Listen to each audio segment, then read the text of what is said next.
What's up guys, welcome back to my channel. If you're new here, hi, I'm Erin. I am so excited for today's video because it's going to be just a gigantic compilation of all of the questions you guys have been asking me, not only on my YouTube videos, but I also put up a question sticker on my Instagram story yesterday asking you guys for all of your money questions for me, and I got so many good questions on there. We have a gigantic list of questions to get through today, but I thought that this kind of Q&A style video would be a lot better of a way for me to get through a lot of different money related topics. I'm waiting to film an entire video about each of these topics because I only post about one YouTube video a week right now, so it would take me a long time to get through. Really good mix of questions here between questions that you guys want me to answer about my own financial situation. If you're new here, I'm totally self-employed, so I'm managing super inconsistent income. My net worth is over 200K at 25 years old, and I've built that up from negative 15K at 19 years old. I obviously post a lot of content on YouTube, TikTok, Instagram about my own personal finances, so naturally I get a lot of questions about them, but we also have a lot of questions here that you guys submitted on tactical tips for helping you guys manage your finances better. A couple of different categories of questions that we're going to talk through today between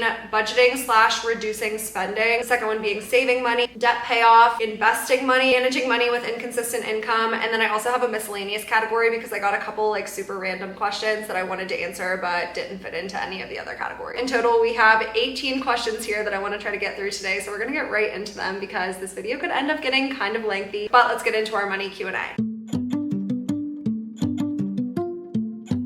This first question here asks, what advice do you have for someone just starting out trying to budget? I'm overwhelmed. Not a lot of people know this, but I do a lot of one-on-one financial coaching. If you have purchased my budget template, in the instruction sheet, there is a link to book a one-on-one call with me. And because of that, over the last couple of years, I've really gotten the opportunity to work with probably over 100 people one-on-one on how to do this exact thing, which has been so fun and so rewarding. But I generally tell everyone the exact same thing at the beginning of those calls. A lot of people come to me and are like, I literally don't even know where to start. I just spend aimlessly every month and I really don't have a system for where my money's going. What I tell them is to do this exercise. I tell them to pull up a blank Excel spreadsheet. If you have purchased my budget template, you can do it in the monthly tabs of the spreadsheet, but a blank Excel spreadsheet works totally fine as well. Pull up not only that blank Excel spreadsheet, but then also your credit card or your debit card transactions for the entire last month. So if you spend on a credit card, if you spend on a debit card, if you spend on a mix of both, however you spend money, get all of those transactions for the entire last full month.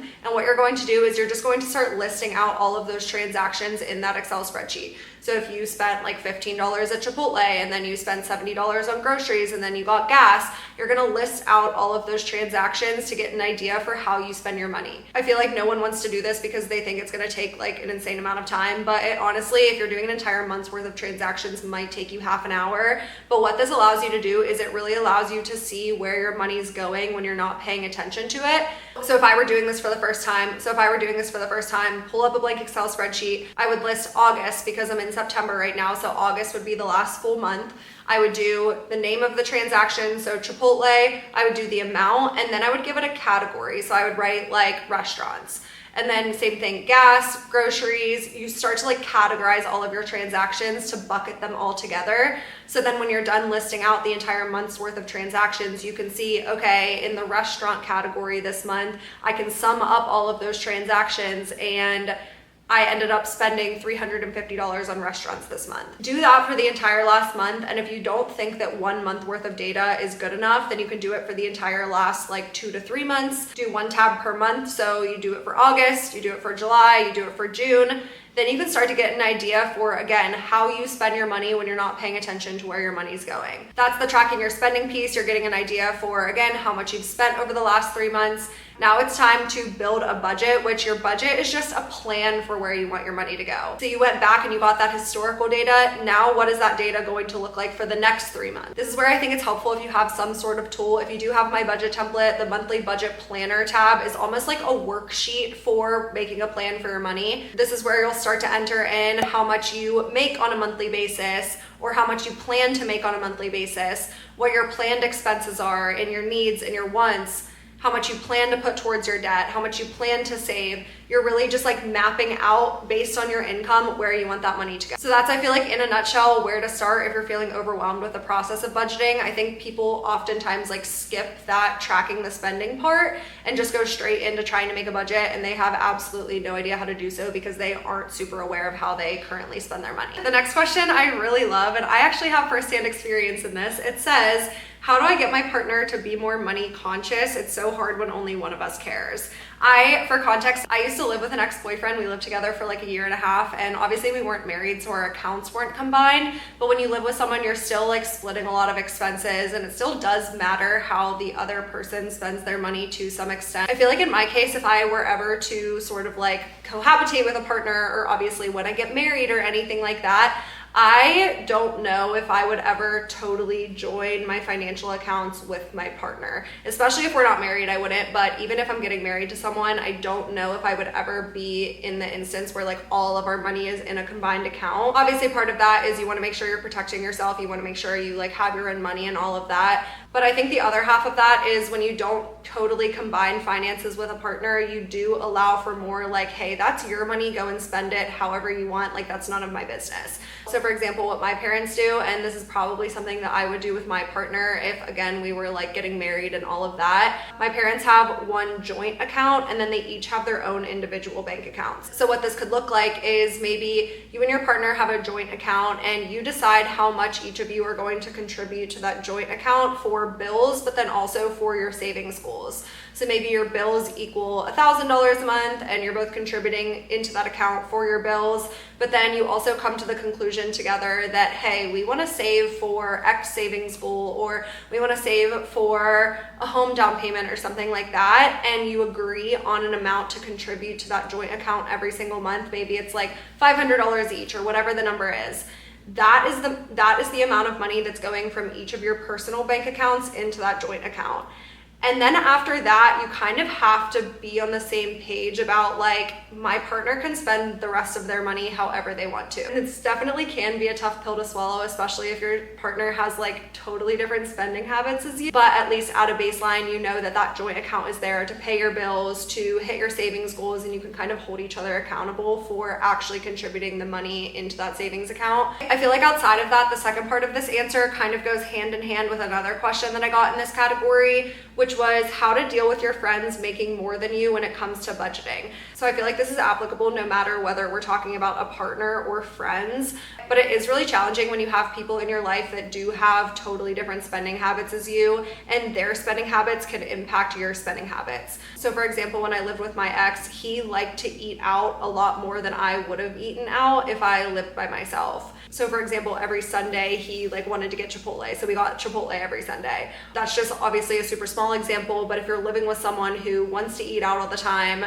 if they're spending so much more than you on groceries, but then they want to split it 50-50, that's where things can like sort of get kind of tricky. And you need to be okay with setting boundaries of like, hey, this is what I'm budgeting in those categories. So if that doesn't align with the lifestyle that you're trying to live, you need to be more cognizant about that. Or I can't always go with you to eat out, or I'm trying to cut back in the grocery department and things like that. It's just, that's the time that you need to have those open and honest conversations with your partner. On the friend side, so again, this question said how to deal with your friends making more money than you when it comes to budgeting. This can be super tricky, but I feel like it comes down to, again, how open and honest you are with your friends about your financial goals and about where you're at financially. I know for a fact that my core friend group, we are not even like remotely in the same financial positions. Everyone is at like totally different points in their financial journey, which is so normal when you're in your 20s and going into your 30s and all of that. I do feel like a lot of times we can get sort of wrapped up in spending a lot of money that we wouldn't spend otherwise out of like fear of missing out almost. Maybe your friends are always taking vacations, or maybe your friends are always suggesting like super expensive restaurants to go out.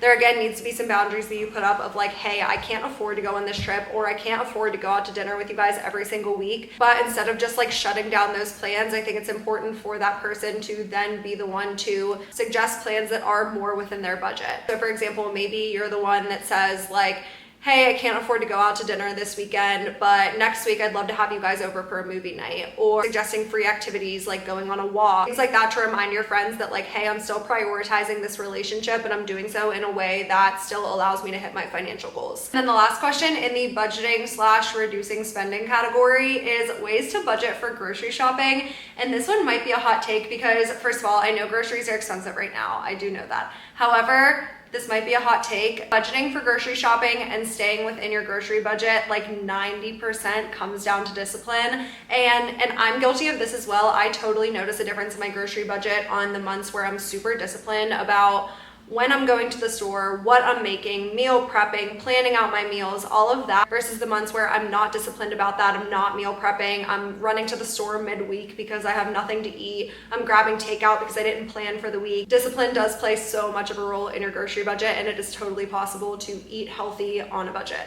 Some tips that I listed out here that have definitely helped me. First is simplifying your meals. I feel like at least for breakfast and lunch, I make like super basic things, and I generally eat the same things every single day, or I rotate between the same couple of things. Largely for breakfast, I'll do like Greek yogurt bowls, or I'll do overnight oats with Greek yogurt, berries, things like that. Almost the exact same thing every single morning. And then for lunches, I always do like ground meat, sweet potato, vegetable. So it's like a 3-ingredient, not super fancy, super basic. It still tastes really good. I get all of my nutrients, but then that kind of like knocks out 2 meals of the day, and I only really need to focus on dinner, and dinner will be a little bit more exciting. Like last night I made Italian wedding soup, and it made enough Italian wedding soup that I could freeze that like I'll literally have it for the next month.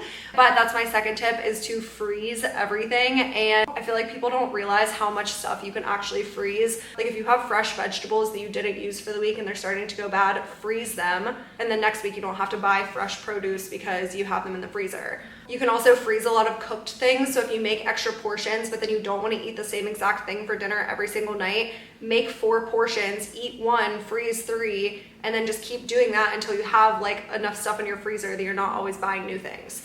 The next tip is really finding the root cause of your overspending. I feel like people just say like, oh my gosh, I spend so much money in groceries, and then they don't do anything to actually figure out why that is. For example, are you someone that when you go to the grocery store, you just impulsively pick up a bunch of stuff and then you come home and you're like, what did I even buy? If that's your root cause, maybe you should try doing grocery pickup or grocery delivery so that you can actually map out the items that you're purchasing. The next tip is planning out your meals beforehand while you're in your kitchen. This one is such a game changer. Like literally, I will be making my grocery list while I'm in my pantry looking at what I have in my pantry. A lot of times we'll have like most ingredients for a meal and we just need to buy like 1 or 2 things, which is going to be so much more cost effective than if you're making a meal that you have nothing for and you need to buy everything from scratch. So again, I think grocery shopping is one of those things that people almost like justify overspending on, but if you can be a little bit disciplined and a little bit diligent about it, you can significantly cut back on the amount of money you spend on groceries. You just have to pay attention to it. This next section here is about saving money, and this is about like logistically putting money into your savings account, like actually saving towards your financial goals, whereas the last category was more about like saving money as in spending less money, like spending more frugally, I guess. The question that I have here that someone submitted on my Instagram story was, should you have both a high yield savings account and a regular savings account at a bank? I get this question so frequently because I talk a lot about high yield savings accounts on my channel and on my TikTok and everything. And I feel like high yield savings account has become such a buzzword, but there is literally no difference between a high yield savings account and a regular savings account. And I don't mean that as in you don't need a high yield savings account. I just mean that as like your brain shouldn't distinguish like high yield savings account from being a different financial product than a bank account. Literally the only difference between a high yield savings account and a regular savings account is that a high yield savings account is going to pay you a higher yield. Yield essentially just means like an annualized interest rate. So if you see like 4% as like a 4% APY on your savings account, that's the amount of money that the bank is going to pay you to keep your money at the bank. Whereas with a regular savings account, you still have an APY, but it's probably like 0.01% or something. So that's really the difference between high yield savings account and savings account. So the short answer here is no, you absolutely do not need both a high yield savings account and a regular non-high yield savings account, or a low yield savings account, if that makes more sense to you. I do not have any savings account that is not considered a high yield savings account at this point. I used to growing up, I had money in a regular savings account. I did have my money sitting in a regular savings account. What that looked like is my checking and my savings was all at my local bank. It was at like a First National Bank or something like that. So typically the savings accounts at your like local institutions, like if you can go into a big branch, chances are your savings account is not a high yield savings account if that's the case. When I got into college and I started making my own money, I opened up a checking and a savings account with Capital One, and Capital One savings accounts are high yield savings accounts. So I started contributing all of my money into a high yield savings account. Since then, I've closed my First National Bank account. I don't bank with them at all anymore. And since college, I've switched to now use my high yield savings accounts with SoFi because I like how you can split up your money into the different vaults. Again, if you want to see like kind of how I organize my money money and how I organize my savings. I did post an entire YouTube video on saving money last week, so you can go check out that video if you're interested in that. But the short answer to that question is no, you absolutely do not need both a regular savings account and a high yield savings account. This next question here asks, should you prioritize building your emergency fund or investing in your Roth IRA? And I feel like this question overall is more so about like, how do you prioritize your financial goals in general? Because a lot of people are in the situation where they're like, I want to start saving money, but I also have some debt. But like, people also say that I should start investing, and like, where does that go from here?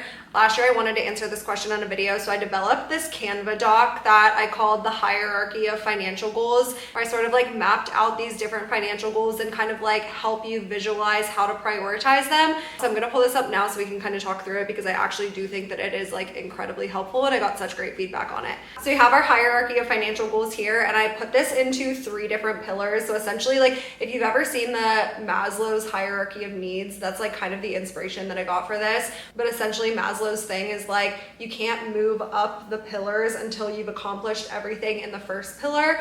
So with your hierarchy of needs, it's like you can't prioritize freedom until you have security and whatnot. It works sort of the same way here. We're going to start on that bottom pillar, and essentially this just like kind of shows you how, even if you're probably working on like more than one financial goal at a time, you can't really move up to the second pillar until you've accomplished those baseline things in the last pillar. So with the bottom pillar first, this is the information in blue. We have 3 things here. One is about saving, one is about debt, and one is about investing. This pillar says that you are going to start building your emergency fund. 3 to 6 months worth of expenses is like the typical rule of thumb for an emergency fund. But here I say that you're starting to build up to that first $1,000 in your emergency fund. Yes, you obviously want to like fully fund your emergency fund, but I don't think it's realistic to say that you're not going to work on any other financial goals until you have like 6 months worth of expenses in a savings account. In this pillar, I also say staying out of credit card debt or getting out of credit card debt. I was kind of basing this off of my own financial position, and I've never been in credit card debt, so I said staying out of it. But if you do have credit card debt, maybe you're working on paying off your credit card debt while you're still working on building up your emergency fund. So maybe you get to that $1,000 mark in your emergency fund, and then you're really hammering away at your credit card debt. And then on the investing side, in this pillar would look like starting to invest for retirement by investing up to your employer match in your 401k. So as you're working on building up your emergency fund, as you're working on paying off credit card debt, maybe you're also putting a couple percentages of your paycheck into your 401k to start investing for retirement, but you're really not doing anything more than that. Once we've accomplished everything in the blue, that's when we can move up to that pink pillar. Again, with the emergency fund thing here, you're building up to 3 to 6 months worth of expenses, but I don't necessarily think that you have to wait until you fully fund your emergency fund to sort of move up to the pink. So again, that's just like personal preference. I would say add an absolute baseline, getting like $1,000 to $3,000 in there, and then maybe like slowly starting to add in some other financial goals. But for example, you're not going to start saving for some other savings goals until you saved for your emergency fund or you paid off credit card debt and things like that. That's where like the prioritization comes in. So that next pillar is when you can start saving for some other short-term savings goals every month, like your sinking funds. That's when you can open a Roth IRA and start investing up to the annual limit or increasing your 401k contributions. So once you're out of credit card debt, once you've already built up an emergency fund, that's when you would want to start upping your investment contributions, in my opinion. And then the last thing in this pillar is potentially starting to make more than your monthly payments onto any lower interest debt. So when you're in the blue pillar, you could start making your monthly payments. Obviously, if you have debt, you have to start making your monthly payments. But in this pillar, if you wanted to start getting ahead of your debt, you can start making more than the monthly payments. And then last at the top pillar, again, once you've started to make progress in that pink pillar, then you can move up. And this would be when you're opening a brokerage account and investing more. So if you've gotten to a point where you've maxed out your Roth IRA, you've maxed out your 401k, now you can start doing some like brokerage account investing. And then also thinking through your medium-term savings goals and starting to make a savings plan. So for example, if home ownership is a goal of yours in the next 5 years, starting to save for that. You wouldn't want to do things in this yellow pillar while you're still working on things in the blue pillar. So you wouldn't want to start saving for your home down payment while you're still working on getting out of credit card debt. So hopefully this hierarchy kind of helps you to map out like how to prioritize your different savings goals and like what to work on first. Next question here is, how can I invest in a stock if I can't afford an an entire share? And I actually really love this question because this is something that I was so confused about when I started investing. I personally don't invest in individual stocks, but it works the same way for what I do invest in, which is called an ETF. So when you have an individual stock, you'll see a stock price. Let's say the stock price is $300. An ETF, or an exchange traded fund, which is what I invest into, it works the same way. So essentially an ETF is just a basket of stocks, but it trades at a stock price. So let's say an ETF is like, the one that I want to buy is, let's say, $400 a share. When I was first getting started, I was like, okay, do I have to wait until I have $400 to purchase the ETF that I want to buy, or purchase one share of the stock that I want to buy, or whatnot? And the answer is no, because of technology. A lot of apps and a lot of investing platforms now allow you to do percentages or like dollar values that you want to invest into. There's a ton of different investment platforms out there that allow you to be like, okay, I want to invest $100 into an S&P 500 ETF, or I want to invest $100 into an Apple stock or something like that. You don't necessarily have to wait until you have the exact dollar amount. One platform that I really like that makes it super easy is the app Betterment. It's an investing platform that allows you to set up automatic investments into a ton of different ETFs. And again, you can be like, okay, I want to invest $100 a month. I want it to go to this ETF, and I want to do it automatically so that I don't have to remember to invest my money every single month. If you want to check out Betterment, I will leave it in the description of this video. I think that brings us to the end of today's video. This was a fun one. I kind of like rapid fired through a lot of questions you guys asked me about all things personal finance. We covered saving, debt pay down, investing, all of that in today's video. I do want to do more of these because these are fun ones. It's like a quick way to answer a ton of the questions you guys have been leaving me on my videos. So definitely leave any more questions that you have for me in the comments of this video, and I'll try to get to all of them in future videos.